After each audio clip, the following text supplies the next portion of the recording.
Ceramah ilmiah. Ceramah ilmiah oleh Ustadz Dr. Andus Haji Burhanuddin Berkat, Sarjana Hukum, Magister Hukum.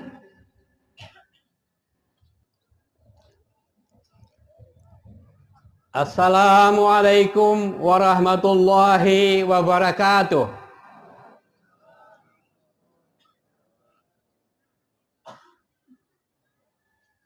Sekali lagi semangat kita ya. Assalamualaikum warahmatullahi wabarakatuh.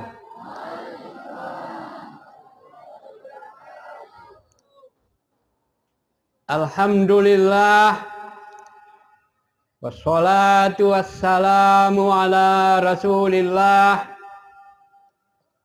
Sayyidina Muhammadin wa ala alihi wa ashabihi wa mawalah. Amma ba'du, qala ta'ala fil Qur'anil Karim. Bismillahirrahmanirrahim. Yarfa'illahu alladhina amanu minkum walladhina utul ilma darajat. Sadaqallahul azim. Yang saya hormati pimpinan pesantren Babus Salam Abu Dr. Haji Abi Hasan, Magister Hukum dan Magister Agama, bersama keluarga besar dan keluarga besar pendiri pondok pesantren ini. Yang saya hormati para dewan guru, bapak-bapak, para pengurus pesantren Babus Salam yang berhadir, yang saya hormati. Yang kami muliakan para orang tua wisudawan, wisudawati yang telah berhadir sejak tadi pagi di tempat yang sudah disiapkan ini. Yang kami sayangi para wisudawan, wisudawati sebagai alumni pondok pesantren ini, baik di tingkat aliyah dan tingkat sanawiyah, yang sudah tekun mengikuti kegiatan yang bersifat akademik dan yang non-akademik selama 3 tahun untuk yang sanawiyah dan selama 6 tahun untuk tingkat aliyah.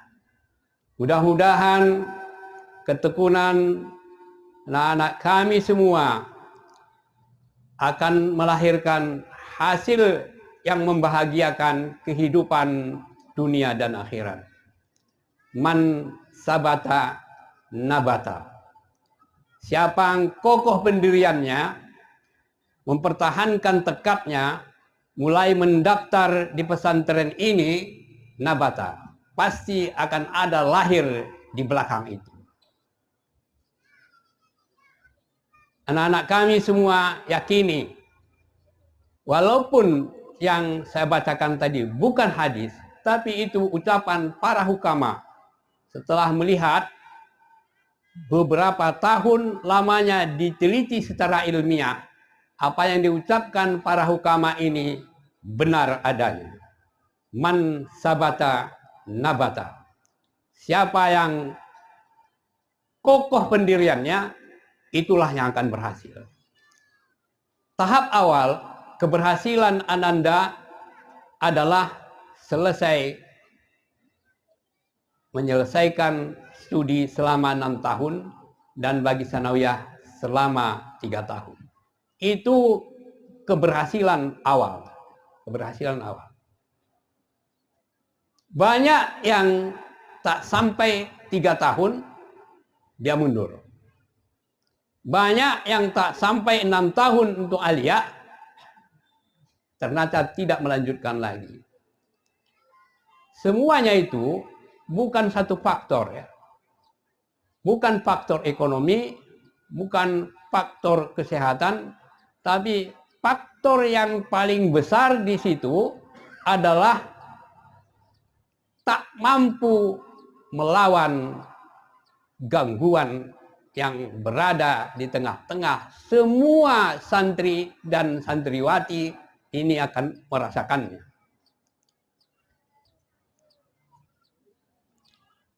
Laula limlimun lakasural alim. Kalaulah tidak ada rintangan di tengah jalan bagi orang yang menuntut ilmu, sungguh sangat banyaklah bermunculan ilmuwan-ilmuwan di manapun negeri itu berada. Kenapa orang alim susah berkembang? Karena banyak sekali rintangan-rintangan yang harus dilalui. Jalan seorang santri itu selesai tidak mulus. Banyak onak dan durinya. Semua alumni pesantren mengalami ini. Saya juga mengalami itu waktu pesantren. Malah ada teman saya 2 tahun tak sempat kelas 3 sanawiyah, dia pulang. Begitu kami libur, dia jumpai saya. Apalagi ikut aja saya, katanya. Yang membuat saya semangat ketika itu untuk maju, ada ucapan. Ucapan itu langsung sama saya, kami berdua, kalaupun kau nanti selesai, paling-paling kau jadi imam. Itu bilang sama saya. Ya Rob, kok begini anak ini, ya kan? Supaya kami satu kelas, dia kelas 2 berhenti, ya. Paling-paling kau nanti jadi imam. Ada lagi nama imam disebutkannya di singkil, paling-paling kau seperti Imam Polan. Saya semakin semangat. Begitu dia keluarkan ucapan yang merendahkan orang-orang yang menuntut ilmu agama, malah semangat saya semakin tinggi. Ya Rob, kalau masih ada lagi di atas aliyah ini orang belajar agama, sampaikan saya untuk sampai ke situ. Niat saya itu mungkin didengar oleh Allah Subhanahu wa taala. Niat saya ketika diejek anak pesantren itu paling tinggi kedudukannya hanya sebagai imam di kampung. Ternyata tanpa saya ketahui, karena perekonomian orang tua ketika itu sudah pensiun dari PT Sokpindo, tapi guru-guru ibtidaiyah saya semua datang ke rumah. Ya, datang ke rumah. Yang datang pertama guru saya Ustadz Abdul Malik. Yang kedua, Ustadz Abdul Rahman. Ustadz Abdul Malik, ayahnya Bidan Khairuna. Ustadz Abdul Rahman, ayahnya Suhaim. Dua-dua datang ke rumah menjumpai ayah saya. Kata ayah saya, kalau tahu saya memang dulu begini, saya tidak mau pensiun, karena saya minta pensiun dini. Ustadz berdua ini bilang sama ayah saya, lanjutkan aja terus. Lanjutkan aja terus. Untuk kuliah, nanti Allah yang berikan jalan kalau kesulitannya itu hanya ekonomi. Yang penting kami lihat ada bakat dia, ada semangat dia. Padahal saya udah tamat dari singkil. Mereka datang. Sebagaimana dulu saya selesai ibtidaiyah, mereka juga datang. Termasuk Abu. Kalau untuk mengarahkan ke singkil, karena Batu Korong ini dulu belum ada pesantrennya. Tapi madrasah ada di sini, kajian. Abu bilang, udah kau singkil aja, Burhan. Jadi semangat yang diberikan kepada saya itu oleh guru-guru saya. Yang mau mematahkan semangat saya adalah teman saya sekelas. Alhamdulillah, hari ini santri dan santriwati aliyah sudah menerima syahadah, ijazah, civil efeknya sudah di tangan Anda. Yang sanawiyah juga seperti itu. Itu berhasil karena perjuangan Ananda semua. Lahiriahnya adalah perjuangan Ananda semua. Hakikatnya itu karena Allah ingin meningkatkan derajat Ananda karena Ananda adalah orang-orang yang tekun menuntut ilmu. Tadi saya bacakan ayatnya, yarfa'illahu alladhina amanu minkum walladhina utul ilma darajat. Allah akan tinggikan kedudukan orang-orang yang beriman dan orang-orang yang punya ilmu beberapa derajat. Jangan lihat sekarang. Disiplin Anda sekarang, keberhasilan ke depan. Motonya itu, disiplin sekarang, berhasil akan datang.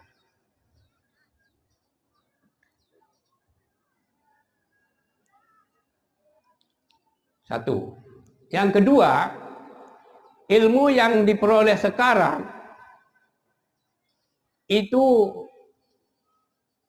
harus diulang-ulang.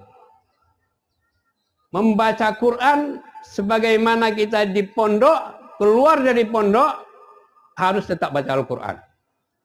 Setiap hari. Al-Quran dengan koran berbeda. 10 tahun, 15 tahun kita tidak baca koran. Tahun ke-16 lihat koran, baca, lancar lagi. Al-Quran jika selama itu ditinggalkan, lancar dulu, 15 tahun berikutnya tak lancar lagi. Kenapa?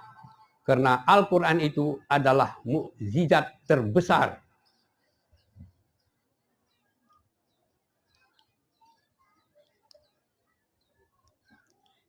Yang ketiga, selama di pondok, kita dilatih bagaimana menerapkan akhlak sebagai pendamping ilmu yang kita peroleh. Semua santri hafal, ya kan? Al ilmu bila adabin kasyajari bila samarin. Ilmu yang diperoleh kalau tidak dipupuk dengan adab dan akhlak mulia, sama dia seperti pohon kayu yang besar tanpa buah. Tak pernah berbuah. Kerja kita hanya membersihkan daun-daun yang gugur dari pokok itu yang merupakan sampah di bawahnya. Bukan menghasilkan bagi kita, tapi membuat kita susah. Oleh karena itu, bagi para wisudawan dan wisudawati, renungkan ini. Camkan ini. Camkan ini. Ilmu yang sudah dibawa nanti keluar dari pondok ini, terapkan di masyarakat, kemudian hiasi dia dengan akhlak mulia. Tidak usah malu pakai peci. Namanya kita pondok. Orang tahu begitu, oh ini keluar anak muda kok pakai peci. Orang tahu, itu santri. Saya ke Jawa, ketemu dengan mbah saya. Mbah saya dari istri saya. Ya. Temu di sana. Tahu dia, saya nak peseren, oh putuku orang santri. Dipeluk. Dihormati, dimuliakan, diurusnya terus makan saya. Padahal mbah saya itu adalah saudara mbah kandung istri saya yang di sini, yang tinggal di Jawa. Hanya foto mbah saya dari sini saya bawa, saya tonggok, oh ya ini ya bang, ini kakakku semua. Jadi anak-anak kami semua, apa yang pernah di sini ya kita lakukan, yang itu kebiasaan yang baik, sunnatun hasanah, bawa aja keluar. Nggak usah takut. Saya kuliah di Medan pakai peci, saya keluar. Ke pajak, ke mall, saya pakai peci. Padahal saya masih mahasiswa. Di Medan, orang Medan tak ngejeknya kok. Janganlah keluar dari pesantren, tak tahu kita lagi anak pesantren atau enggak ini dulu. Pakai aja. Malu pakai sarung, malu. Ya, kalau satu waktu sarung memang harus kita tinggal, enggak masalah. Tapi jangan tak bersarung karena malu bersarung. Ya. Kalau dia sarung itu pakai sarung, pakai baju, ya kan, itu kan sama dengan gabungan. Kalau digabung dia itu seperti jubah, ya kan. Kalau jubah dari awal dari atas sampai ke bawah satu warna, kadang-kadang kalau bersarung ini dari atas dengan ke bawah tidak bersarung. Tapi fungsinya itu ya seperti itu, ya. Artinya jangan malu sebagai alumni santri. Saya ulang, jangan malu sebagai alumni dari pondok pesantren. Makanya hari ini saya kira pimpinan pesantren sudah melihat dan ini harus diikuti. Maka begitu lamanya sudah pondok pesantren ini berdiri dan sudah beribu alumninya yang tamat dari sini, belum pernah dibuat wisuda. Ya kan? Betul? Betul. Ini adalah wisuda pertama tahun 2023. Padahal pesantren ini sudah ada sejak tahun 1984. Lebih kurang begitulah. Sekian lama alumni itu selesai, tak ada wisuda. Ini adalah kebiasaan yang baik. Dulu wisuda itu hanya ada di perguruan tinggi. Belakangan diikut oleh TK, ya kan? Sekarang udah hampir merata. Orang kadang-kadang anggap apa itu wisuda, menghabis-habiskan uang, menghabis-habiskan waktu. Wisuda ini suatu kegiatan yang baik karena rata-rata pesantren itu pakai tembok, pakai dinding. Orang yang tahu dengan isi pesantren dia bertanya apa di dalam itu. Karena bingungnya dia, bodohnya dia dengan ilmu kepesantrenan, sampai ada orang berucap, ya kan, yang masuk pesantren adalah bibit generasi yang radikal. Kalau ada orang yang mengucapkan seperti itu, dia itulah yang radikal. Silakan masuk ke pesantren, lihat anak-anak pesantren bisa menyanyikan Indonesia Raya.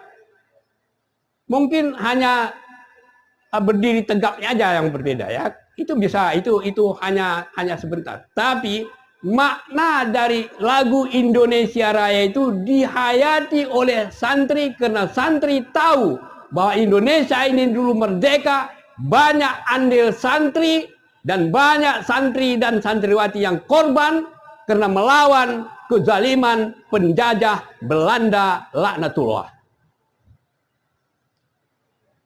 Tidak ada yang bisa bantah ini. Tidak ada yang bisa membuat argumentasi dengan alasan ilmiah bahwa dulu santri dan santriwati tidak punya jasa mendirikan republik ini. Silakan menulis. Tulislah bahwa santri dan santriwati itu punya andil yang besar untuk memerdekakan negara kesatuan Republik Indonesia ini. Andilnya bukan hanya harta, andilnya jiwa dan raga. Darah santri dan santriwati mengalir, membasahi bumi pertiwi ini. Begitupun syahid mereka, pelanjutnya melanjutkan itu lagi. Kenapa? Hubbul watan minal iman. Siapa mengatakan hubbul watan minal iman ini kalau bukan orang santri? Ini ucapan santri. Hubbul watan minal iman. Dari mana dikutipnya? Dari kitab-kitab yang dipelajarinya.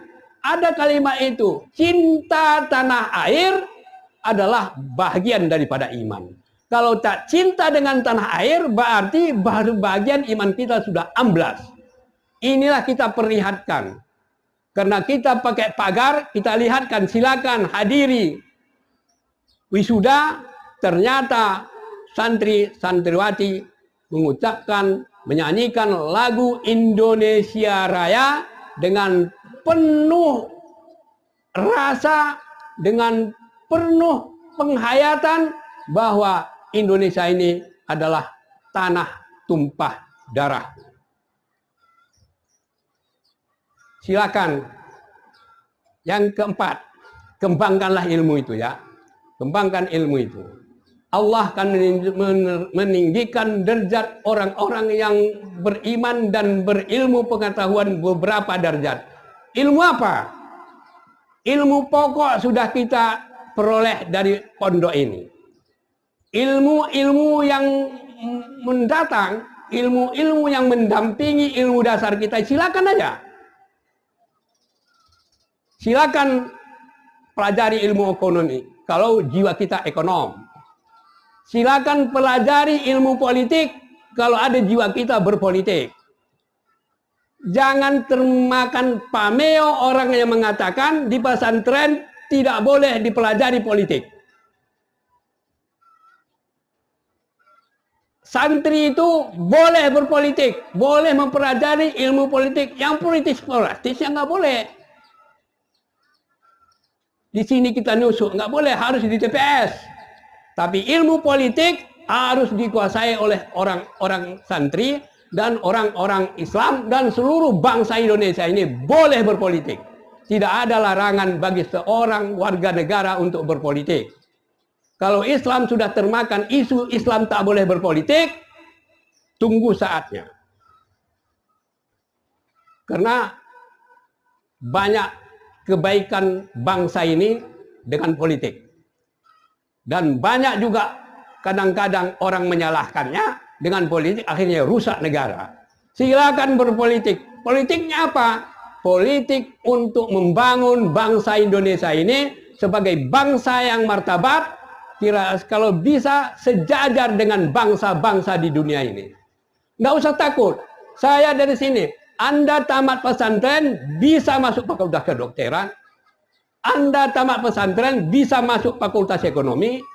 Anda dari tamat pesantren bisa masuk fakultas ilmu sosial dan ilmu politik. Bisa masuk fakultas ilmu komunikasi. Semuanya bisa. Kalau itu bisa, berarti tidak ada satu kegiatan pun bagi bangsa Indonesia yang harus dilarangi, yang harus dibatasi, kecuali kalau perbuatan itu akan merusakkan negara kesatuan Republik Indonesia. Saksikanlah. Bagaimana yang hadir? Fal yuballighus syahidul ghaiba minkum. Bagi bapak-bapak yang berhadir hari ini, fal yuballigh, sampaikanlah oleh orang-orang yang hadir ini al-ghaiba minkum. Bagi orang-orang yang tak pernah hadir melihat kegiatan apa yang ada dalam pesantren. Saya tegaskan dan saya sampaikan kepada seluruh alumni, jangan terima kalau ada yang mengatakan pesantren itu adalah sumber bibit-bibit generasi yang radikal. Tolak itu, lawan itu. Pesantren itu tempat menggodok generasi bangsa bagaimana mencintai negara ini dan bagaimana mencintai agama yang damai. Rohani, jasmani, dan ilmu dipadukan di pesantren. Oleh karena itu nanti anak-anak kami semua sampai di rumah tunjukkan bahwa Anda adalah santri. Tadi sudah disampaikan oleh Abu ya kepada orang tua, ya kepada orang tua. Ini saya sampaikan kepada wisudawan. Jadikan Anda sebagai qurrata ayun bagi kedua ibu bapamu. Apa juga bedanya orang yang mondok pesantren dengan yang tidak mondok pesantren? Kalau sama-sama tak jadi qurrata ayun. Jadikan jadi qurrata ayun, menjadi penyenang, penyedap, penentram jiwa dan hati orang tuamu yang sudah bersusah payah menyekolahkan kamu di sini, bukan hanya uangnya, tapi tenaganya, mengantarkan, menjemput, menunggu di jalan.